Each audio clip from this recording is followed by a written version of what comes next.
ਸਤਿ ਸ਼੍ਰੀ ਅਕਾਲ ਜੀ। ਮੇਰੀ ਨੂੰਹ ਅੰਜੂ ਨੇ ਜਦੋਂ ਕਿਚਨ ਵਿੱਚ ਜਾ ਕੇ ਵੇਖਿਆ ਤਾਂ ਮੈਂ ਖਾਣਾ ਬਣਾ ਰਹੀ ਸੀ ਤਾਂ ਬਹੂ ਨੇ ਮੈਨੂੰ ਮੇਰੇ ਨਾਮ ਨਾਲ ਬੁਲਾਉਂਦੇ ਹੋਏ ਕਿਹਾ ਕਿ ਸੀਤਾ ਕਿੰਨੀ ਦੇਰ ਹੋ ਗਈ, ਖਾਣਾ ਬਣਿਆ ਜਾਂ ਨਹੀਂ? ਖਾਣਾ ਬਣ ਗਿਆ ਤਾਂ ਕਮਰੇ ਵਿੱਚ ਲੈ ਕੇ ਆ ਜਾ।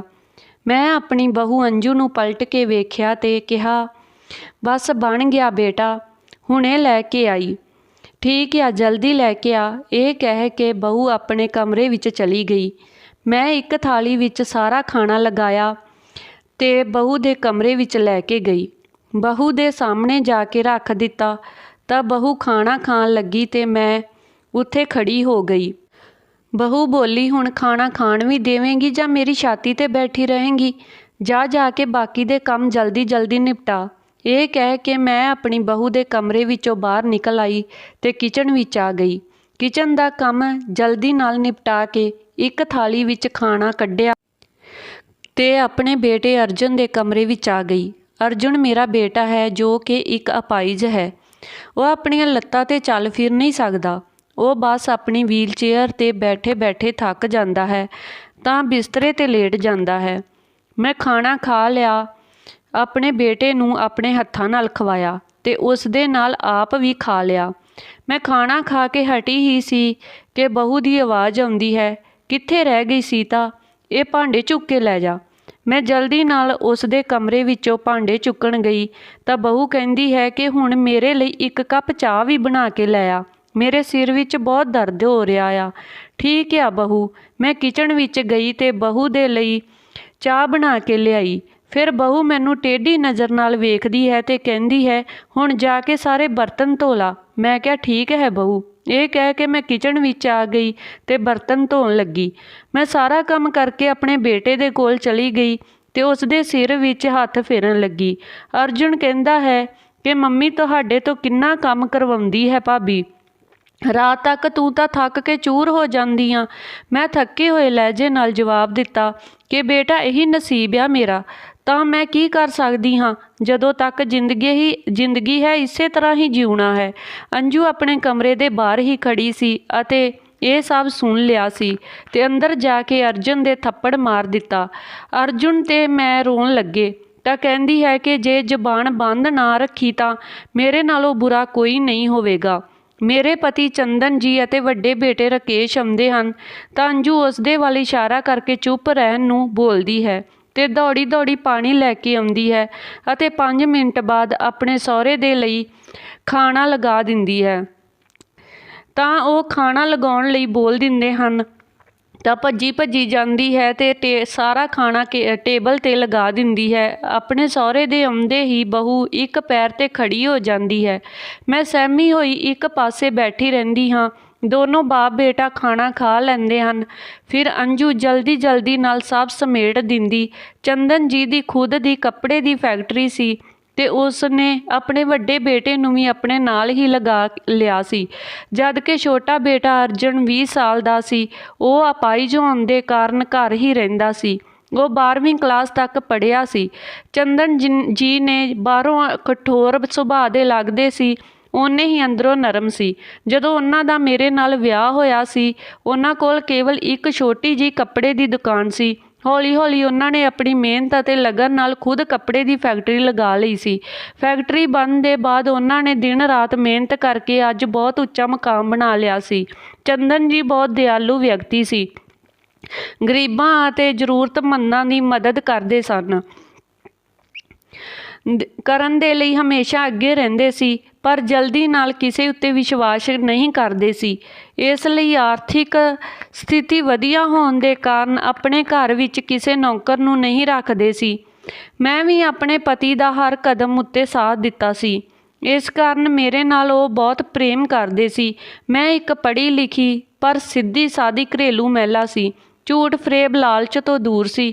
ਮੈਂ ਆਪਣੇ ਕੰਮ ਵਿੱਚ ਲੱਗੀ ਰਹਿੰਦੀ ਸੀ ਤੇ ਅਰਜੁਨ ਤੇ ਜਾਨ ਨਿਸਾਵਰ ਕਰਦੀ ਸੀ।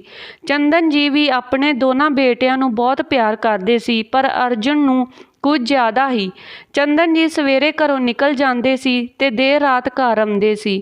ਇਸ ਲਈ ਘਰ ਵਿੱਚ ਕੀ ਹੋ ਰਿਹਾ ਹੈ ਉਹਨਾਂ ਨੂੰ ਭਿਣਕ ਤੱਕ ਨਹੀਂ ਸੀ। ਕਿਉਂਕਿ ਉਹਨਾਂ ਦੇ ਹਿਸਾਬ ਨਾਲ ਸਭ ਸਹੀ ਚੱਲ ਰਿਹਾ ਸੀ। ਪਰ ਉਹਨਾਂ ਨੂੰ ਨਹੀਂ ਪਤਾ ਸੀ ਕਿ ਉਹਨਾਂ ਦੀ ਬਹੂ ਅੰਜੂ ਉਸ ਦੀ ਪਤਨੀ ਅਤੇ ਬੇਟੇ ਉੱਤੇ ਅਤਿਆਚਾਰ ਕਰਦੀ ਹੈ। ਵੱਡੇ ਬੇਟੇ ਦੇ ਵਿਆਹ ਨੂੰ 10 ਸਾਲ ਹੋ ਚੁੱਕੇ ਸੀ, ਪਰ ਬਹੂ ਮੇਰੇ ਤੋਂ ਸਾਰੇ ਕੰਮ ਕਰਵਾਉਂਦੀ ਸੀ। ਮੈਨੂੰ ਮੇਰੇ ਨਾਮ ਨਾਲ ਬੁਲਾਉਂਦੀ ਹੈ ਤੇ ਅਰਜਨ ਨੂੰ ਵੀ ਮਾਰਦੀ ਹੈ। ਹੋਰ ਤਾਂ ਹੋਰ ਸਾਨੂੰ ਧਮਕੀ ਦਿੰਦੀ ਹੈ, ਜੇ ਤੁਸੀਂ ਚੰਦਨ ਜੀ ਨੂੰ ਇਸ ਬਾਰੇ ਕੁਝ ਦੱਸਿਆ ਤਾਂ ਉਹ ਅਰਜਨ ਤੇ ਮੈਨੂੰ ਮਾਰ ਦੇਵੇਗੀ ਤੇ ਆਪਣੇ ਸਹੁਰੇ ਸਾਹਿਬ ਦੇ ਘਰ ਆਉਂਦਿਆਂ ਹੀ ਇੱਕ ਸੰਸਕਾਰੀ ਬਹੂ ਦਾ ਰੂਪ ਧਾਰਨ ਕਰ ਲੈਂਦੀ ਹੈ। ਅੱਜ ਵੀ ਹਰ ਦਿਨ ਦੀ ਤਰ੍ਹਾਂ ਅਜਿਹਾ ਹੀ ਹੋਇਆ ਕਿ ਆਪਣੇ ਸਹੁਰੇ ਦੇ ਆਉਣ 'ਤੇ ਇੱਕ ਪੈਰ 'ਤੇ ਖੜੀ ਰਹੀ। ਫਿਰ ਚੰਦਨ ਜੀ ਅਰਜਨ ਦੇ ਕਮਰੇ ਵਿੱਚ ਚਲੇ ਗਏ ਅਤੇ ਰਾਕੇਸ਼ ਆਪਣੇ ਕਮਰੇ ਵਿੱਚ ਗਿਆ। ਅੰਜੂ ਵੀ ਉਸ ਦੇ ਪਿੱਛੇ ਪਿੱਛੇ ਆਪਣੇ ਕਮਰੇ ਵਿੱਚ ਚਲੀ ਗਈ। ਚੰਦਨ ਜੀ ਪਹਿਲਾਂ ਮੇਰੇ ਵੱਲ ਵੇਖਦੇ ਹਨ ਤੇ ਫਿਰ ਅਰਜਨ ਦੇ ਵੱਲ ਅਤੇ ਕਹਿੰਦੇ ਹਨ, ਕੀ ਗੱਲ ਸੀਤਾ, ਤੇਰਾ ਚਿਹਰਾ ਕਿਉਂ ਉਤਰਿਆ ਹੋਇਆ? ਬਹੁਤ ਹੀ ਥੱਕੀ ਹੋਈ ਦਿਖਾਈ ਦੇ ਰਹੀ ਹਾਂ। ਬਲਕਿ ਅੱਜ ਦੀ ਹੀ ਗੱਲ ਨਹੀਂ, ਮੈਂ ਹਰ ਰੋਜ਼ ਦੇਖਦਾ ਹਾਂ ਕਿ ਤੁਸੀਂ ਦੋਨੋਂ ਮੈਨੂੰ ਇਸ ਤਰ੍ਹਾਂ ਹੀ ਨਜ਼ਰ ਆਉਂਦੇ ਹੋ। ਮੈਨੂੰ ਦੱਸੋ ਤਾਂ ਕਿਸ ਗੱਲ ਦੀ ਕਮੀ ਆ ਜਾਂ ਕੋਈ ਕਸ਼ਟ ਆ ਤੁਹਾਨੂੰ ਦੋਨਾਂ ਨੂੰ? ਤੁਹਾਡੀ ਦੋਨਾਂ ਦੀ ਖੁਸ਼ੀ ਤੋਂ ਵੱਧ ਕੇ ਕੁਝ ਨਹੀਂ ਮੇਰੇ ਲਈ।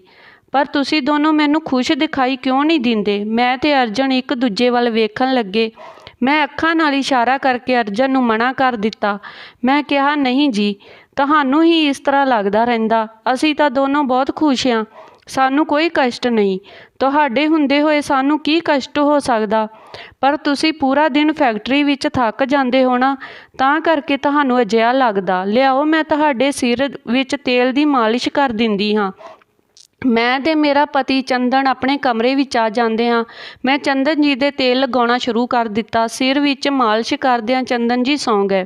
ਫਿਰ ਅਰਜਨ ਦੇ ਕਮਰੇ ਵਿੱਚ ਆ ਕੇ ਅਰਜਨ ਦੇ ਸਿਰ ਵਿੱਚ ਤੇਲ ਦੀ ਮਾਲਿਸ਼ ਕਰਨ ਲੱਗਦੀ ਹਾਂ। ਉਹ ਵੀ ਸੌਂ ਜਾਂਦਾ ਹੈ ਤੇ ਫਿਰ ਆਪਣੇ ਕਮਰੇ ਵਿੱਚ ਆ ਕੇ ਅਲਮਾਰੀ ਵਿੱਚੋਂ ਇੱਕ ਡਾਇਰੀ ਕੱਢਦੀ ਹਾਂ ਤੇ ਲਿਖਣਾ ਸ਼ੁਰੂ ਕਰ ਦਿੰਦੀ ਹਾਂ। ਕੁਝ ਸਮੇਂ ਬਾਅਦ ਉਹ ਡਾਇਰੀ ਨੂੰ ਲੁਕੋ ਕੇ ਉੱਥੇ ਹੀ ਰੱਖ ਦਿੰਦੀ ਹਾਂ ਤੇ ਸੌਂ ਜਾਂਦੀ ਹਾਂ। ਅਗਲੇ ਦਿਨ ਮੈਂ ਜਲਦੀ ਉੱਠ ਕੇ ਪੂਜਾ ਪਾਠ ਤੇ ਬਾਕੀ ਕੰਮ ਵਿੱਚ ਲੱਗ ਜਾਂਦੀ ਹਾਂ। ਜਦੋਂ ਤੱਕ ਚੰਦਨ ਜੀ ਨਹੀਂ ਉੱਠਦੇ, ਉਦੋਂ ਤੱਕ ਬਹੂ ਵੀ ਸੁੱਤੀ ਰਹਿੰਦੀ ਹੈ। ਉਹਨਾਂ ਦੇ ਉੱਠਣ ਦੇ ਬਾਅਦ ਬਹੂ ਜਲਦੀ ਕੰਮ ਵਿੱਚ ਲੱਗ ਕੇ ਆਪਣਾ ਨਾਟਕ ਸ਼ੁਰੂ ਕਰ ਦਿੰਦੀ ਹੈ ਤੇ ਆਪਣੇ ਸਹੁਰਾ ਸਾਹਿਬ ਦੇ ਕੰਮ 'ਤੇ ਜਾਂਦੇ ਹੀ ਮੈਨੂੰ ਤੇ ਅਰਜਨ ਨੂੰ ਟੌਰਚਰ ਕਰਨਾ ਸ਼ੁਰੂ ਕਰ ਦਿੰਦੀ ਹੈ। ਘਰ ਦਾ ਸਾਰਾ ਖਰਚਾ ਚੰਦਨ ਜੀ ਕਰਦੇ ਹਨ। ਰੁਪਈਆ ਪੈਸਾ ਸਭ ਕੁਝ ਚੰਦਨ ਜੀ ਦੇ ਹੱਥ ਵਿੱਚ ਰਹਿੰਦਾ ਹੈ। ਰਾਕੇਸ਼ ਵਿੱਚ ਉਹ ਗੱਲ ਨਹੀਂ ਸੀ ਜੋ ਇੱਕ ਵੱਡੇ ਬੇਟੇ ਵਿੱਚ ਹੋਣੀ ਚਾਹੀਦੀ ਸੀ। ਉਹ ਬਹੁਤ ਕਮਜ਼ੋਰ ਸੀ। ਉਹ ਆਪਣੀ ਜ਼ਿੰਮੇਵਾਰੀ ਚੁੱਕਣ ਤੋਂ ਬਚਦਾ ਸੀ। ਉਸ ਦੀ ਕੰਮ ਵਿੱਚ ਰੁਚੀ ਬਹੁਤ ਘੱਟ ਸੀ। ਪਰ ਪਿਤਾ ਜੀ ਦੇ ਡਰ ਤੋਂ ਉਹਨਾਂ ਦੇ ਨਾਲ ਫੈਕਟਰੀ ਵਿੱਚ ਇੱਧਰ ਉੱਧਰ ਨਜ਼ਰ ਗੱਡੀ ਰੱਖਦਾ ਸੀ। ਇੱਧਰ ਬਹੂ ਨੇ ਮੇਰਾ ਤੇ ਅਰਜਨ ਦਾ ਜੀਣਾ ਹਰਾਮ ਕਰਕੇ ਰੱਖਿਆ ਹੋਇਆ ਸੀ। ਉਸ ਦਾ ਅਤਿਆਚਾਰ ਦਿਨ ਪ੍ਰਤੀ ਦਿਨ ਵੱਧਦਾ ਹੀ ਜਾ ਰਿਹਾ ਸੀ। ਇੱਕ ਦਿਨ ਮੈਨੂੰ ਰੋਟੀ ਬਣਾਉਣ ਵਿੱਚ ਦੇਰ ਹੋ ਗਈ। ਬਹੂ ਨੇ ਮੇਰਾ ਹੱਥ ਗਰਮ ਤਵੇ ਉੱਤੇ ਰੱਖ ਦਿੱਤਾ। ਮੇਰੇ ਮੂੰਹ ਵਿੱਚੋਂ ਚੀਕ ਨਿਕਲ ਗਈ। ਅਰਜਨ ਆਪਣੀ ਮਾਂ ਦੀਆਂ ਚੀਕਾਂ ਸੁਣ ਕੇ ਬਾਹਰ ਨਿਕਲ ਆਇਆ ਤੇ ਆਪਣੀ ਭਾਬੀ ਨੂੰ ਕਹਿਣ ਲੱਗਿਆ, ਭਾਬੀ, ਅੱਜ ਮੈਂ ਪਾਪਾ ਨੂੰ ਜ਼ਰੂਰ ਦੱਸਾਂਗਾ ਕਿ ਤੁਸੀਂ ਮੰਮੀ ਦਾ ਹੱਥ ਜਲਾਇਆ ਹੈ। ਅੰਜੂ ਕੜਛੀ ਚੁੱਕ ਕੇ ਅਰਜਨ ਦੇ ਸਿਰ ਵਿੱਚ ਮਾਰ ਦਿੰਦੀ ਹੈ, ਉਸ ਨੂੰ ਧਮਕੀ ਦਿੰਦੀ ਹੈ ਤੇ ਆਪਣੇ ਕਮਰੇ ਵਿੱਚ ਚਲੀ ਜਾਂਦੀ ਹੈ। ਮੈਂ ਆਪਣੇ ਬੇਟੇ ਨੂੰ ਫੜ ਕੇ ਬੈਠ ਗਈ। ਅਰਜੁਨ ਕਹਿੰਦਾ ਕਿ ਮੰਮੀ ਜੀ, ਤੁਸੀਂ ਮੇਰੇ ਕਾਰਨ ਇੰਨਾ ਕਸ਼ਟ ਨਾ ਝੱਲੋ। ਮੈਂ ਤਾਂ ਨਾ ਮਰੇ ਲੋਕਾਂ ਵਿੱਚ ਹਾਂ ਤਾਂ ਨਾ ਜਿਉਂਦੇ ਲੋਕਾਂ ਵਿੱਚ। ਹੁਣ ਮੈਨੂੰ ਮਰ ਜਾਣ ਦਿਓ। ਅੱਜ ਤੁਸੀਂ ਪਾਪਾ ਨੂੰ ਸਭ ਦੱਸ ਦਿਓ। ਵੈਸੇ ਵੀ ਭਾਬੀ ਆਪਾਂ ਨੂੰ ਜਿਉਂਦੇ ਜੀ ਮਾਰ ਰਹੀ ਆ। ਮੈਂ ਆਪਣੇ ਬੇਟੇ ਨੂੰ ਗਲੇ ਲਗਾ ਕੇ ਰੋਂਦੀ ਹੋਈ ਨੇ ਕਿਹਾ ਕਿ ਮੇਰੇ ਬੱਚੇ, ਤੂੰ ਆਪਣੀ ਜਾਨ ਕਿਉਂ ਦੇਵੇਂਗਾ? ਰੱਬ ਤੈਨੂੰ ਮੇਰੀ ਵੀ ਉਮਰ ਲਗਾ ਦੇਵੇ। ਉਦੋਂ ਹੀ ਚੰਦਨ ਜੀ ਦੀ ਆਵਾਜ਼ ਆਉਣ ਲੱਗੀ ਤਾਂ ਅੰਜੂ ਦੌੜੀ ਹੋਈ ਮੇਰੇ ਕਮਰੇ ਵਿੱਚ ਆਈ ਤੇ ਅਰਜੁਨ ਦੇ ਗਲੇ ਉੱਤੇ ਹੱਥ ਰੱਖ ਕੇ ਉਸ ਨੂੰ ਜਾਨ ਤੋਂ ਮਾਰਨ ਦੀ ਧਮਕੀ ਦੇਣ ਲੱਗੀ ਤੇ ਸਹੁਰੇ ਦੇ ਆਉਣ ਤੋਂ ਪਹਿਲਾਂ ਹੀ ਪਾਣੀ ਲੈ ਕੇ ਖੜੀ ਹੋ ਜਾਂਦੀ ਹੈ ਅਤੇ ਖਾਣਾ ਬਾਣਾ ਸਭ ਕੁਝ ਲਗਾ ਦਿੰਦੀ ਹੈ ਤੇ ਮੈਂ ਆਪਣੇ ਹੰਝੂ ਸਾਫ਼ ਕਰਕੇ ਬਾਹਰ ਆ ਬੈਠਦੀ ਹਾਂ। ਰੋਜ਼ ਦੀ ਤਰ੍ਹਾਂ ਰਾਕੇਸ਼ ਅਤੇ ਅੰਜੂ ਆਪਣੇ ਕਮਰੇ ਵਿੱਚ ਚਲੇ ਜਾਂਦੇ ਹਨ ਅਤੇ ਚੰਦਨ ਜੀ ਅਰਜੁਨ ਦੇ ਕਮਰੇ ਵਿੱਚ ਆ ਜਾਂਦੇ ਹਨ। ਚੰਦਨ ਜੀ ਰੋਜ਼ਾਨਾ ਆਪਣੇ ਕਮਰੇ ਵਿੱਚ ਜਾਣ ਤੋਂ ਪਹਿਲਾਂ ਅਰਜੁਨ ਦੇ ਕਮਰੇ ਵਿੱਚ ਜ਼ਰੂਰ ਆਉਂਦੇ ਅਤੇ ਇੱਕ ਅੱਧਾ ਘੰਟਾ ਬੈਠ ਕੇ ਉਸ ਤੋਂ ਬਾਅਦ ਹੀ ਆਪਣੇ ਕਮਰੇ ਵਿੱਚ ਜਾਂਦੇ ਸੀ। ਕਮਰੇ ਵਿੱਚ ਆਉਂਦੇ ਹੀ ਚੰਦਨ ਦੀ ਨਿਗਾਹ ਮੇਰੇ ਜਲੇ ਹੋਏ ਹੱਥ 'ਤੇ ਪੈ ਗਈ। ਤੇ ਫਿਰ ਅਰਜਨ ਦੇ ਸਿਰ ਉੱਪਰ। ਕਿਉਂਕਿ ਅਰਜਨ ਦੇ ਸਿਰ ਉੱਤੇ ਸੋਜ ਆ ਗਈ ਸੀ, ਉਹ ਹੈਰਾਨ ਰਹਿ ਜਾਂਦੇ ਹਨ ਤੇ ਉਸ ਦਾ ਕਾਰਨ ਪੁੱਛਦੇ ਹਨ। ਤਾਂ ਮੈਂ ਕਹਿ ਦਿੰਦੀ ਹਾਂ ਕਿ ਮੈਂ ਰੋਟੀ ਬਣਾ ਰਹੀ ਸੀ, ਤਵੇ ਉੱਪਰ ਜਲ ਗਿਆ ਤੇ ਅਰਜਨ ਮੇਰੀ ਆਵਾਜ਼ ਸੁਣ ਕੇ ਹੇਠਾਂ ਡਿੱਗ ਪਿਆ। ਚੰਦਨ ਜੀ ਸੋਚ ਵਿਚਾਰ ਵਿੱਚ ਪੈ ਗਏ। ਤਾਂ ਮੈਂ ਫਿਰ ਤੋਂ ਤੇਲ ਲਗਾ ਕੇ ਸੁਲਾ ਦਿੱਤਾ ਅਤੇ ਆਪਣੀ ਡਾਇਰੀ ਕੱਢ ਕੇ ਲਿਖਣ ਬੈਠ ਗਈ। ਡਾਇਰੀ ਲਿਖ ਕੇ ਫਿਰ ਉਸ ਨੂੰ ਲੁਕੋ ਦਿੱਤਾ। ਪਰ ਅੱਜ ਚੰਦਨ ਜੀ ਸੁੱਤੇ ਨਹੀਂ ਸੀ। ਉਹਨਾਂ ਨੂੰ ਸ਼ੱਕ ਹੋ ਗਿਆ ਸੀ। ਆਪਣਾ ਸ਼ੱਕ ਦੂਰ ਕਰਨ ਦੇ ਕਾਰਨ ਉਹ ਅੱਜ ਜਾਗ ਰਹੇ ਸੀ। ਮੇਰੇ ਸੌਂਦੇ ਹੀ ਚੰਦਨ ਜੀ ਉੱਠ ਖੜੇ ਹੋਏ ਤੇ 1-2 ਮਿੰਟ ਸੋਚਦੇ ਰਹੇ। ਸੋਚਦੇ ਬਾਅਦ ਉਹ ਅਲਮਾਰੀ ਵਿੱਚ ਫਰੋਲਾ ਫਰਾਲੀ ਕਰਨ ਲੱਗ ਗਏ ਤੇ ਉਹਨਾਂ ਨੂੰ ਡਾਇਰੀ ਹੱਥ ਲੱਗ ਗਈ। ਉਹਨਾਂ ਨੇ ਉਹ ਡਾਇਰੀ ਕੱਢੀ ਤੇ ਪਹਿਲੇ ਪੰਨੇ ਤੇ ਲਿਖਿਆ ਹੋਇਆ ਸੀ, ਮੇਰੀ ਜ਼ਿੰਦਗੀ ਦਾ ਸਫ਼ਰ। ਅੱਜ ਮੇਰੇ ਪਾਪਾ ਮੇਰੇ ਲਈ ਸਾਈਕਲ ਲੈ ਕੇ ਆਏ। ਅੱਜ ਮੈਂ ਬਹੁਤ ਖੁਸ਼ ਹਾਂ। ਇਹਨਾਂ ਪੜ੍ਹਦੇ ਹੀ ਚੰਦਨ ਜੀ ਦੇ ਚਿਹਰੇ ਤੇ ਮੁਸਕਾਨ ਆ ਗਈ। ਉਹਨਾਂ ਦੇ ਅੰਦਰ ਅੱਗੇ ਪੜ੍ਹਨ ਉਤੇਜਨਾ ਹੋਈ ਤਾਂ ਜਲਦੀ ਨਾਲ ਬੈੱਡ 'ਤੇ ਬੈਠ ਗਏ ਤੇ ਆਰਾਮ ਨਾਲ ਪੜ੍ਹਨ ਲੱਗੇ। ਉਸ ਡਾਇਰੀ ਵਿੱਚ ਸੀਤਾ ਨੇ ਆਪਣੇ ਜੀਵਨ ਦੇ ਚੰਗੇ ਬੁਰੇ ਸਭ ਪਲ ਲਿਖੇ ਹੋਏ ਸੀ। ਸੀਤਾ ਨੂੰ ਬਚਪਨ ਵਿੱਚ ਡਾਇਰੀ ਲਿਖਣ ਦਾ ਬਹੁਤ ਸ਼ੌਂਕ ਸੀ। ਉਹਨਾਂ ਨੇ ਚੰਦਨ ਜੀ ਨੂੰ ਇਸ ਬਾਰੇ ਵਿੱਚ ਦੱਸਿਆ ਵੀ ਸੀ, ਪਰ ਉਹਨਾਂ ਨੂੰ ਇਹ ਨਹੀਂ ਪਤਾ ਸੀ ਕਿ ਉਹ ਹੁਣ ਵੀ ਡਾਇਰੀ ਲਿਖਦੀ ਹੈ। ਉਹ ਪੇਜ ਪਲਟਦੇ ਪੜ੍ਹਦੇ ਜਾ ਰਹੇ ਸੀ। ਬਚਪਨ ਦੀਆਂ ਯਾਦਾਂ ਪੜ੍ਹ ਕੇ ਮੁਸਕਰਾ ਰਹੇ ਸੀ। ਫਿਰ ਆਪਣਾ ਨਾਮ ਵੇਖ ਕੇ, ਆਪਣਾ ਜ਼ਿਕਰ ਪੜ੍ਹ ਕੇ ਵੱਧ ਖੁਸ਼ ਹੋਏ। ਖੁਸ਼ੀਆਂ ਹੀ ਖੁਸ਼ੀਆਂ ਸੀ। ਅੱਜ ਰਾਕੇਸ਼ ਦਾ ਵਿਆਹ ਵਾਲਾ ਦਿਨ ਸੀ। ਉਸ ਦੇ ਬਾਅਦ ਪੜ੍ਹਦੇ ਪੜ੍ਹਦੇ ਚੰਦਨ ਜੀ ਦੀ ਅੱਖਾਂ ਵਿੱਚੋਂ ਹੰਝੂ ਬਹਿਣ ਲੱਗੇ। ਉਸ ਵਿੱਚ ਸੀਤਾ ਨੇ ਅੰਜੂ ਦੇ ਹਰ ਇੱਕ ਅਤਿਆਚਾਰ ਦਾ ਉਲੇਖ ਦਰਦ ਭਰੇ ਸ਼ਬਦਾਂ ਨਾਲ ਕੀਤਾ ਹੋਇਆ ਸੀ, ਜਿਸ ਨੂੰ ਪੜ੍ਹ ਕੇ ਚੰਦਨ ਜੀ ਹੈਰਾਨ ਰਹਿ ਗਏ। ਉਹਨਾਂ ਦੀਆਂ ਅੱਖਾਂ ਵਿੱਚ ਪਾਣੀ ਵਹਿ ਰਿਹਾ ਸੀ। ਅੱਜ ਬਹੂ ਨੇ ਮੇਰਾ ਗਰਮ ਤਵੇ 'ਤੇ ਹੱਥ ਰੱਖ ਦਿੱਤਾ ਤੇ ਮੇਰੇ ਬੱਚੇ ਦੇ ਸਿਰ 'ਤੇ ਕੜਛੀ ਮਾਰ ਦਿੱਤੀ। ਰੱਬਾ ਸਾਡੀ ਮਦਦ ਕਰ। ਉਸ ਡਾਇਰੀ ਦੇ ਆਖਰੀ ਸ਼ਬਦ ਪੜ੍ਹ ਕੇ ਚੰਦਨ ਜੀ ਬੈੱਡ ਤੋਂ ਉੱਠਦੇ ਹੋਏ ਨੀਚੇ ਬੈਠ ਗਏ ਤੇ ਡਾਇਰੀ ਨੂੰ ਸੀਨੇ ਨਾਲ ਲਗਾ ਕੇ ਬਹੁਤ ਰੋਏ। ਜਿਸ ਬੇਟੇ ਅਤੇ ਪਤਨੀ ਨੂੰ ਇੰਨਾ ਪਿਆਰ ਕਰਦੇ ਸੀ, ਉਹ ਇਸ ਤਰ੍ਹਾਂ ਅਤਿਆਚਾਰ ਸਹਿ ਰਹੇ ਸੀ। ਉਹਨਾਂ ਦੇ ਦਿਲ ਦੇ 1000 ਟੁਕੜੇ ਹੋ ਚੁੱਕੇ ਸੀ। ਜਿਸ ਲੋਕਾਂ ਦੇ ਲਈ ਮੈਂ ਸਵੇਰ ਤੋਂ ਲੈ ਕੇ ਸ਼ਾਮ ਤੱਕ ਇੰਨੀ ਮਿਹਨਤ ਕਰਦਾ ਹਾਂ, ਉਹਨਾਂ ਲਈ ਦਿਨ ਰਾਤ ਕੰਮ ਕਰਦਾ ਹਾਂ, ਉਹੀ ਮੇਰੀ ਪਤਨੀ ਅਤੇ ਮੇਰੇ ਜਿਗਰ ਦੇ ਟੁਕੜੇ ਦੇ ਨਾਲ ਨੀਚ ਕਰਮ ਕਰ ਰਹੇ ਹਨ। ਉਹਨਾਂ ਨੇ ਰੋਂਦੇ ਰੋਂਦੇ ਉਹ ਡਾਇਰੀ ਉਸੇ ਜਗ੍ਹਾ 'ਤੇ ਵਾਪਸ ਰੱਖੀ ਤੇ ਮੇਰੇ ਕੋਲ ਬੈਠ ਕੇ ਪਿਆਰ ਭਰੀਆਂ ਨਜ਼ਰਾਂ ਨਾਲ ਵੇਖਦੇ ਰਹੇ ਅਤੇ ਮੇਰੇ ਸਿਰ 'ਤੇ ਹੱਥ ਫੇਰਦੇ ਰਹੇ। ਉਹਨਾਂ ਦੀਆਂ ਅੱਖਾਂ ਵਿੱਚ ਗੁੱਸੇ ਦੀ ਅੱਗ ਉੱਭਰ ਚੁੱਕੀ ਸੀ। ਉਸ ਦਾ ਮਨ ਕੀਤਾ ਕਿ ਹੁਣੇ ਜਾ ਕੇ ਬਹੂ ਦਾ ਗਲਾ ਘੁੱਟ ਦੇਵਾਂ।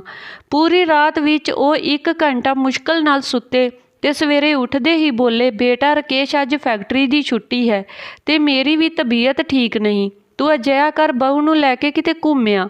ਰਾਕੇਸ਼ ਅਤੇ ਅੰਜੂ ਨੂੰ ਤਾਂ ਮੌਕਾ ਚਾਹੀਦਾ ਸੀ। ਇਹ ਸੁਣਦੇ ਹੀ ਉਹ ਜਲਦੀ ਨਾਲ ਤਿਆਰ ਹੋ ਕੇ ਨਿਕਲ ਗਏ। ਚੰਦਨ ਜੀ ਮੇਰੇ ਹੱਥ 'ਤੇ ਬਹੁਤ ਸਾਰੇ ਰੁਪਏ ਰੱਖ ਕੇ ਬੋਲੇ, ਇਹ ਤੂੰ ਸ਼ਾਪਿੰਗ ਕਰਨ ਜਾ, ਜੋ ਜੀ ਕਰਦਾ ਲੈ ਆ ਅਤੇ ਆਪਣੀ ਸਹੇਲੀ ਲੀਲਾ ਦੇ ਘਰ ਵੀ ਹੋ ਆਉਣਾ। ਮੈਂ ਮਨਾ ਕੀਤਾ, ਪਰ ਉਹਨਾਂ ਨੇ ਮੈਨੂੰ ਜ਼ਬਰਦਸਤੀ ਭੇਜ ਦਿੱਤਾ ਤੇ ਅਰਜੁਨ ਨੂੰ ਨੀਂਦ ਦੀ ਅੱਧੀ ਗੋਲੀ ਦੇ ਕੇ ਸੁਵਾ ਦਿੱਤਾ ਤੇ ਬਹੁਤ ਘੱਟ ਸਮੇਂ ਵਿੱਚ ਜਲਦੀ ਕਰਕੇ ਘਰ ਵਿੱਚ ਕਈ ਜਗ੍ਹਾ ਸੀਕ੍ਰੇਟ ਕੈਮਰੇ ਲਗਵਾ ਦਿੱਤੇ। ਸ਼ਾਮ ਤੱਕ ਸਭ ਵਾਪਿਸ ਆ ਗਏ ਅਤੇ ਅਰਜੁਨ ਵੀ ਉੱਠ ਗਿਆ। ਰਾਕੇਸ਼ ਅਤੇ ਅੰਜੂ ਤਾਂ ਖਾਣਾ ਬਾਹਰ ਹੀ ਖਾ ਕੇ ਆਏ ਸੀ। ਸਹੁਰਾ ਸਾਹਿਬ ਘਰ ਵਿੱਚ ਹੀ ਸੀ ਤਾਂ ਅੰਜੂ ਬਹੁਤ ਚੰਗੇ ਨਾਲ ਪੇਸ਼ ਆਉਂਦੀ ਸੀ। ਚੰਦਨ ਜੀ ਨੇ ਮੇਰੇ ਤੇ ਅਰਜੁਨ ਦੇ ਲਈ ਖਾਣਾ ਬਾਹਰ ਤੋਂ ਆਰਡਰ ਕਰ ਦਿੱਤਾ।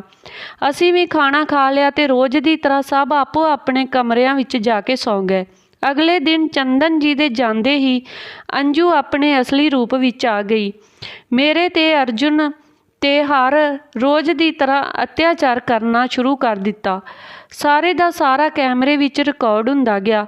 ਅੰਜੂ, ਅਰਜੁਨ ਅਤੇ ਸਾਨੂੰ ਤਿੰਨਾਂ ਨੂੰ ਇਸ ਬਾਰੇ ਕੋਈ ਖਬਰ ਨਹੀਂ ਸੀ।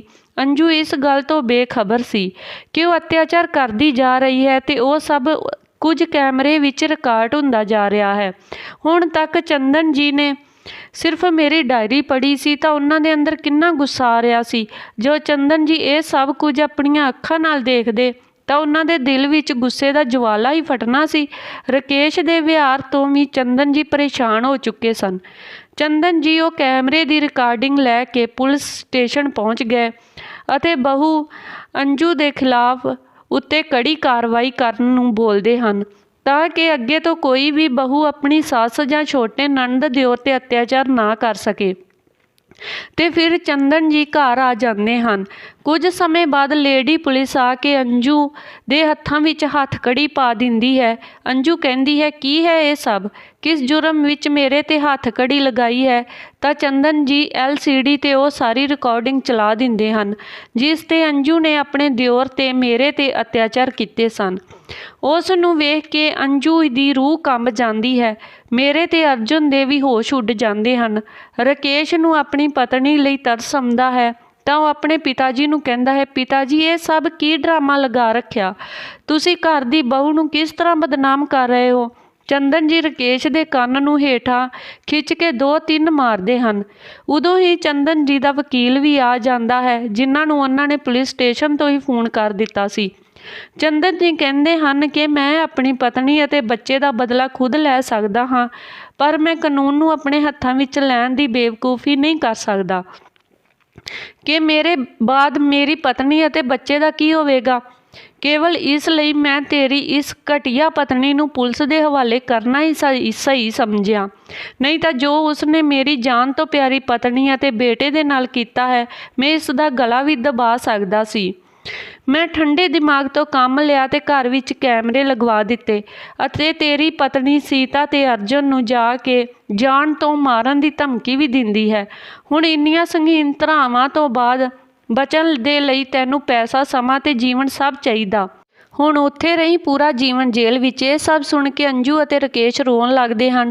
ਰਾਕੇਸ਼ ਕਹਿੰਦਾ ਹੈ ਕਿ ਪਿਤਾ ਜੀ ਅਤਿਆਚਾਰ ਅੰਜੂ ਨੇ ਕੀਤਾ ਹੈ, ਮੈਂ ਨਹੀਂ। ਤੁਸੀਂ ਮੈਨੂੰ ਵੀ ਜੇਲ੍ਹ ਭੇਜੋਗੇ? ਮੈਨੂੰ ਤੁਸੀਂ ਆਪਣੇ ਨਾਲ ਹੀ ਰੱਖੋ, ਮੈਂ ਤਾਂ ਕੁਝ ਨਹੀਂ ਕੀਤਾ। ਅੰਜੂ ਆਪਣੇ ਕੀਤੇ ਹੋਏ ਤੇ ਬਹੁਤ ਸ਼ਰਮਿੰਦਾ ਸੀ। ਉਹ ਮਾफ़ੀ ਮੰਗਦੀ ਰਹੀ। ਪੁਲਿਸ ਨੇ ਉਸ ਨੂੰ ਅਰੈਸਟ ਕਰ ਲਿਆ ਅਤੇ ਲੈ ਕੇ ਚਲੇ ਗਏ। ਚੰਦਨ ਜੀ ਨੇ ਆਪਣੇ ਵਕੀਲ ਤੋਂ ਆਪਣੀ ਵਸੀਅਤ ਤਿਆਰ ਕਰਵਾਈ। ਉਸ ਵਿੱਚ ਲਿਖਿਆ ਕਿ ਜਦੋਂ ਤੱਕ ਮੈਂ ਅਤੇ ਮੇਰੀ ਪਤਨੀ ਜਿੰਦਾ ਹਾਂ ਅਰਜੁਨ ਸਾਡੀ ਜ਼ਿੰਮੇਵਾਰੀ ਹੈ, ਪਰ ਜੇ ਸਾਨੂੰ ਦੋਨਾਂ ਨੂੰ ਕੁਝ ਹੋ ਗਿਆ ਤਾਂ ਮੇਰੀ ਫੈਕਟਰੀ, ਘਰ ਅਤੇ ਜ਼ਮੀਨ ਦਾ ਇਕੱਲਾ ਵਾਰਿਸ ਅਰਜੁਨ ਹੋਵੇਗਾ। ਚੰਦਨ ਜੀ ਨੇ ਰਾਕੇਸ਼ ਨੂੰ ਮਾफ़ ਕਰ ਦਿੱਤਾ ਕਿਉਂਕਿ ਉਸ ਨੂੰ ਆਪਣੀ ਪਤਨੀ ਦੀਆਂ ਹਰਕਤਾਂ ਦੇ ਬਾਰੇ ਵਿੱਚ ਸੱਚਮੁੱਚ ਕੋਈ ਪਤਾ ਨਹੀਂ ਸੀ। ਪਰ ਰਾਕੇਸ਼ ਦੇ ਨਾਮ ਆਪਣੀ ਪੁਰਾਣੀ ਕਬਾੜ ਬਾਜ਼ਾਰ ਵਿੱਚ ਪੁਰਾਣੀ ਦੁਕਾਨ ਦੇ ਦਿੱਤੀ ਤੇ ਕਹਿੰਦੇ ਕਿ ਫੈਕਟਰੀ ਤੇਰੇ ਸੰਭਾਲਣ ਦੇ ਵੱਸ ਵਿੱਚ ਨਹੀਂ ਹੈ, ਤੂੰ ਦੁਕਾਨ ਹੀ ਚਲਾ ਸਕਦਾ ਹੈ। ਜੇ ਤੇਰੇ ਵਿੱਚ ਮਿਹਨਤ ਅਤੇ ਲਗਨ ਹੋਵੇਗੀ ਤਾਂ ਤੂੰ ਉਸ ਛੋਟੀ ਜਿਹੀ ਦੁਕਾਨ ਤੋਂ ਮੇਰੀ ਤਰ੍ਹਾਂ ਫੈਕਟਰੀ ਖੜੀ ਕਰ ਲਵੇਂਗਾ, ਵਰਨਾ ਤੂੰ ਮੇਰੀ ਫੈਕਟਰੀ ਨੂੰ ਵੀ ਤਬਾਹ ਬਰਬਾਦ ਕਰ ਦੇਵੇਂਗਾ। ਉਹ ਸੋਚਦੇ ਸੀ ਕਿ ਰਾਕੇਸ਼ ਜੇ ਦੂਜਾ ਵਿਆਹ ਕਰਨ ਲੱਗਿਆ ਜਾਂ ਉਸ ਦੀ ਪਤਨੀ ਜੇਲ੍ਹ ਤੋਂ ਛੁੱਟ ਕੇ ਫਿਰ ਤੋਂ ਆਪਣੇ ਨਾਲ ਰਹਿਣ ਲੱਗੀ ਤੇ ਫਿਰ ਤੋਂ ਇਹੀ ਵਿਹਾਰ ਕਰੇਗੀ ਤਾਂ ਕੀ ਹੋਵੇਗਾ। ਇਸ ਲਈ ਉਹਨਾਂ ਨੇ ਰਾਕੇਸ਼ ਨੂੰ ਇੱਕ ਅਲੱਗ ਤੋਂ ਛੋਟਾ ਜਿਹਾ ਘਰ ਲੈ ਕੇ ਦਿੱਤਾ। ਜੋ ਰਾਕੇਸ਼ ਨੂੰ ਦਿੱਤਾ ਉਸ ਨੂੰ ਛੱਡ ਕੇ ਬਾਕੀ ਸਾਰਾ ਕੁਝ ਉਹਨਾਂ ਨੇ ਅਰਜਨ ਦੇ ਨਾਮ ਕਰ ਦਿੱਤਾ। ਹੁਣ ਚੰਦਨ ਜੀ ਦੇ ਦਿਲ ਨੂੰ ਸਕੂਨ ਮਿਲਿਆ ਸੀ। ਚੰਦਨ ਜੀ ਨੇ ਹੁਣ ਆਪਣੇ ਬੇਟੇ ਅਰਜੁਨ ਨੂੰ ਰੋਜ਼ਾਨਾ ਆਪਣੇ ਨਾਲ ਫੈਕਟਰੀ ਲੈ ਕੇ ਜਾਣਾ ਸ਼ੁਰੂ ਕਰ ਦਿੱਤਾ। ਉਸ ਨੂੰ ਆਪਣਾ ਕੰਮ ਸਮਝਾਉਣਾ ਸ਼ੁਰੂ ਕਰ ਦਿੱਤਾ। ਅਰਜੁਨ ਇੱਕ ਬਹੁਤ ਹੀ ਸਮਝਦਾਰ ਅਤੇ ਬੁੱਧੀਮਾਨ ਲੜਕਾ ਸੀ। ਰੱਬ ਨੇ ਉਸ ਨੂੰ ਲੱਤਾਂ ਤੋਂ ਹੀ ਮੁਹਤਾਜ ਕੀਤਾ ਸੀ, ਪਰੰਤੂ ਬੁੱਧੀ ਉਸ ਵਿੱਚ ਕੁੱਟ-ਕੁੱਟ ਕੇ ਭਰੀ ਹੋਈ ਸੀ। ਉਹ ਜਲਦੀ ਹੀ ਸਭ ਕੁਝ ਸਿੱਖ ਗਿਆ ਤੇ ਆਪਣੀ ਵੀਲਚੇਅਰ ਤੇ ਬੈਠਾ ਹੀ ਆਪਣੀ ਸਾਰੀ ਫੈਕਟਰੀ ਸੰਭਾਲ ਲੈਂਦਾ। ਚੰਦਨ ਜੀ ਹੁਣ ਬਹੁਤ ਖੁਸ਼ ਸੀ। ਉਹਨਾਂ ਨੂੰ ਆਪਣੇ ਫੈਸਲੇ ਤੇ ਗਰਵ ਸੀ ਕਿਉਂਕਿ ਉਹਨਾਂ ਦੇ ਬੇਟੇ ਨੇ ਉਹਨਾਂ ਨੂੰ ਨਿਰਾਸ਼ ਨਹੀਂ ਕੀਤਾ ਸੀ। ਅਰਜੁਨ ਆਪਣੀ ਸਾਰੀ ਫੈਕਟਰੀ ਸੰਭਾਲ ਲੈਂਦਾ।